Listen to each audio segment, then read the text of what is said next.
Баршаңызға сәлем. Бүгін біз дәл осындай өте дәмді болып шығатын және өте әдемі көрінетін дастарханыңыздың көркін ашатын баклажаннан жасалған салат әзірлейтін боламыз. Өте оңай жасалынады. Үй жағдайында өздеріңіз жасап көріңіздер. Видеоны соңына дейін тамашалап қараңыздар. Ең алдымен бізге осындай баклажандарымыз қажет болады. Баклажанымызды жақсылап жуып тазалап аламыз да, осылай дәл видеода көрсетілгендей жіңішке етіп домалақ пішінде кесіп алатын боламыз.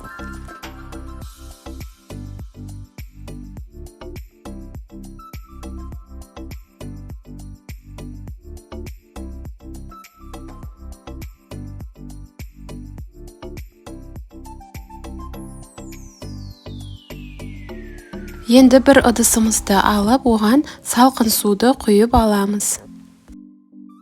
Оның үстінен кішкене тұз қосамыз да, жақсылап араластырып алып, жаңағы туралған баклажандарымыздың барлығын осы ыдысымызға салып қоятын боламыз.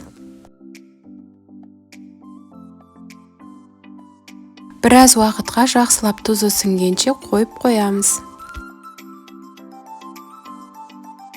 Баклажанымызды араластырып қору үшін оған бір кесені алып, жұмыртқаны жарып саламыз да, кішкене ғана дәміне қарай тұз қосып, жақсылап араластырып аламыз.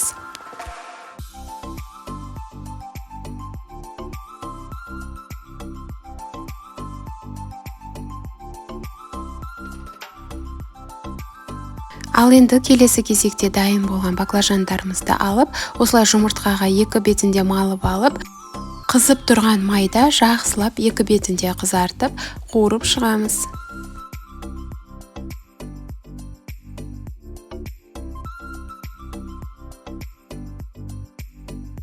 Дәл осылай екінші беті қызарғаннан соң, екінші бетіне ауыстыратын боламыз.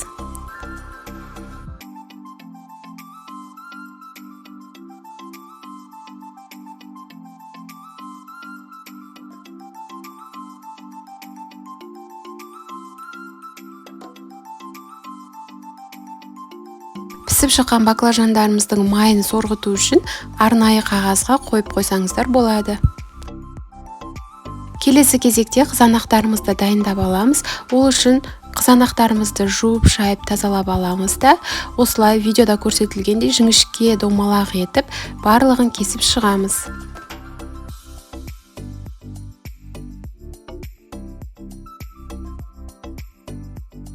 Енді бізге 4-5 дана сарымсақ, яғни чеснок қажет болады. Чесноктарымызды алып, жақсылап майда етіп кесіп шығамыз.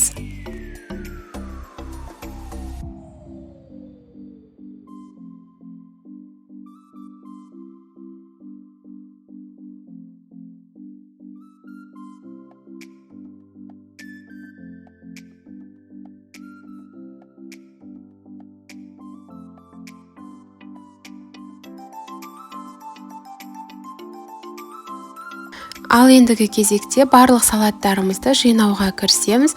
Ол үшін бірінші арнайы тарелкамызды алып, осылай қызанақты саламыз да, оның үстінен майдалап туралған чесногымызды салып, оның үстінен баклажанымызды орналастырамыз.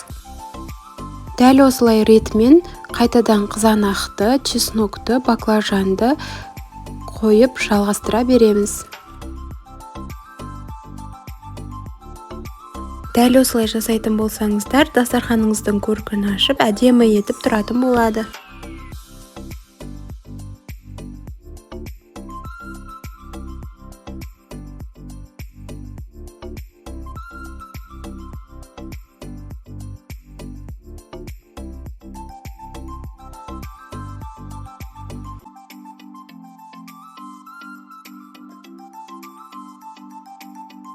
Салаттарымыздың бірінші қатарын қойып болғаннан соң, екінші қатарында дәл осы кезекпен қойып шығатын боламыз. Ол сіздердің тарелкаларыңыздың сыйымдылығына байланысты болып келеді. Егер тарелкаларыңыз үлкен болса, тағы да қатар қоса берсеңіздер болады. Міне салаттарымызды осылай барлығын кезегімен орналастырып алдық.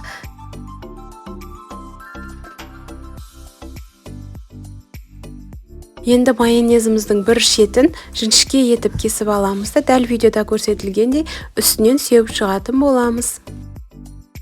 Біздің салатымыз дайын болды. Үй жағдайында жасап көріңіздер.